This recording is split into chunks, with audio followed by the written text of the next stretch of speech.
Assalamu alaikum. This is Salah ad-Din from Bitcoin Majlis, and in today's video, I would like to discuss the problem with fiat. It's going to be important to kind of understand the enormous problem of fiat before we start to get to possible solutions to the problem. It's important to kind of grasp how these problems from fiat, how they impact our lives and many of the problems that we see around the world today.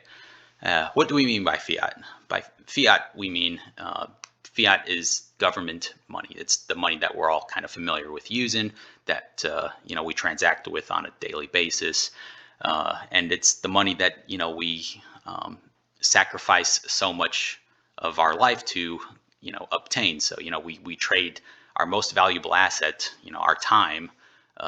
And so much of our energy, we put that into every hour of labor to get fiat in return.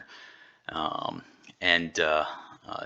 kind of get at what an initial problem with fiat is trying to understand inflation. So whenever we go to the grocery store these days, it's quite clear that it's become much more expensive. All kind of grocery items are much more expensive than they were just several years ago.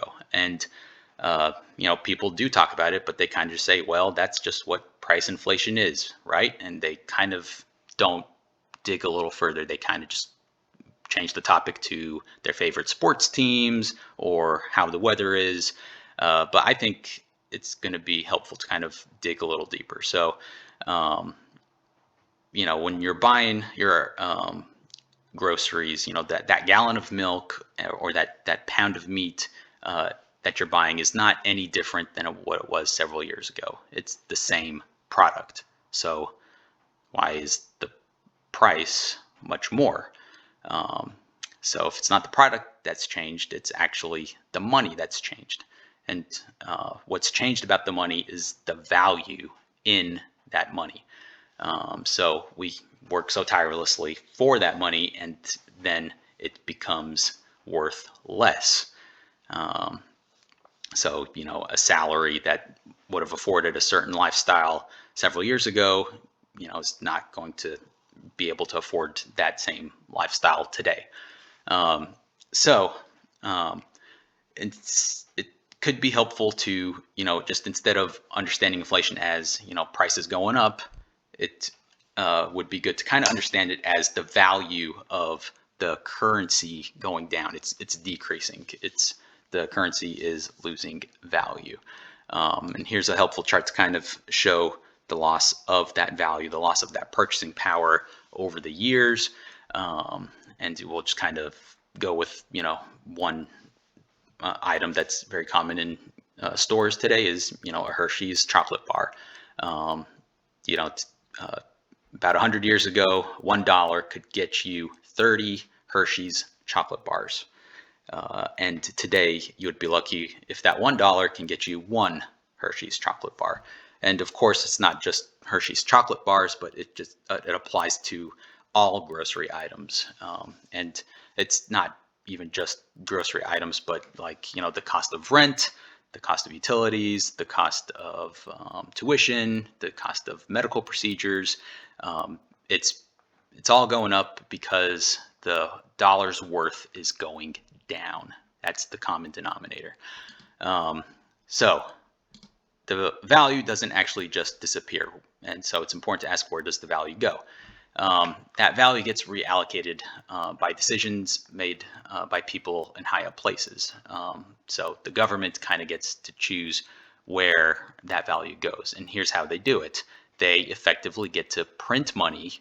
And when they do it, it doesn't cost them anything. There's no work that needs to be done in order for that money to get printed by government. And of course, there's more to it, but I'm just trying to keep it simple here because we have to get into things like bonds and quantitative easing. But for now, just kind of understand it like they don't really have to do work for the same money that we have to work really hard for.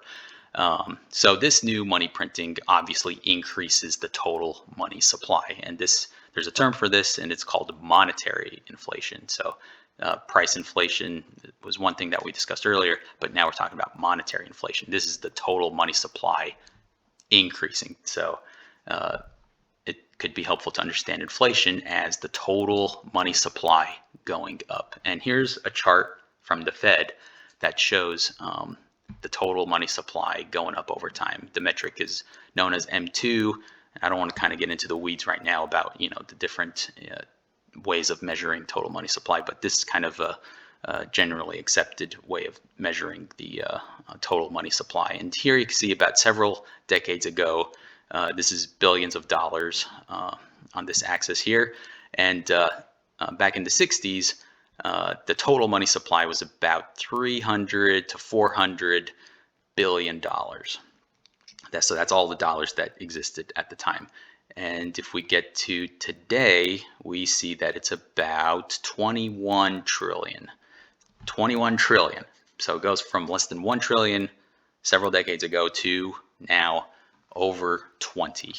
And here we can kind of see also, here's the COVID spike of money supply. So before COVID, the total money supply was hovering about 15 trillion. And after COVID, we're dealing with like 21 trillion. So another way of kind of understanding that is that over a quarter of all the current dollars were printed in the last 3 years. So think about that. It's quite insane that a quarter of all dollars in the world today have been printed in the last 3 years. So that kind of means that there's been a lot of wealth that's actually been stolen. So whenever new money gets printed, that means that the dollars that we all hold and work for gets devalued. And that's because that value is actually now represented in the new currency that got printed without needing any work or cost. And so essentially what now we can kind of get to a definition of what it is. And we can kind of say that inflation amounts to theft. So our economic energy that we have to, put into obtaining, our salary and dollars essentially gets stolen, and it results in theft. And it gets reallocated to whatever the government believes is important. And right now, what the U.S. government thinks is important is to help a genocide against Muslims. And it's not just a problem that started recently. It's been going on for many decades, where the U.S. government has been sending billions of dollars to Israel to essentially kind of help them with their military, and it's that military that gets used to oppress Muslims in Palestine. So it's this kind of what I'm getting at, like, the dollars that we are holding and that are losing value. This is kind of where it's going. It's going to Israel. I know people tend to think that taxes is kind of what funds this, but it's taxes are nowhere near as important to this theft as inflation is. And we can kind of also see that recently, it's not just a few $billion. It's now $14 billion that the government is trying to approve to assist with sending more of our wealth to Israel, and they use that wealth to essentially continue this genocide against Muslims. So it's really something that's an enormous issue, and I think it's not getting the attention that it needs to. And this is also the same way that the wars were funded in Iraq and Afghanistan, and now this is kind of how the genocide that is getting funded in Gaza right now. So what can we do about it? So if we kind of take it all together, Um, Fiat is how wealth is stolen from everyone to fund whatever the government thinks is important.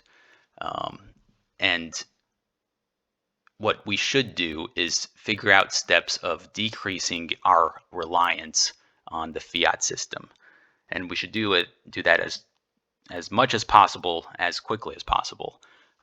And I firmly believe that taking these types of steps is going to have a million times the impact than these boycotts against McDonald's and Starbucks.